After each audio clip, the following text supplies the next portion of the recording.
This is the Flydoor kit. These are the instructions. These are very important for fitment. You can have a look. You must keep this while installing this. So these are the installing nut and bolts. You can have a look.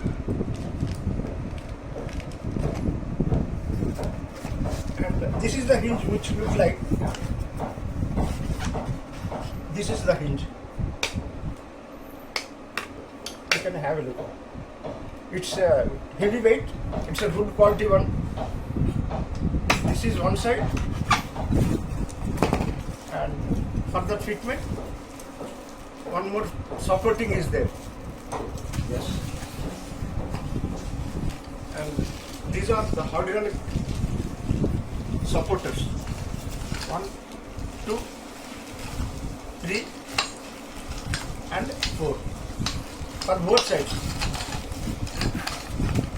And same, this is another hinge, and this is also the supporting one, and this is another hinge.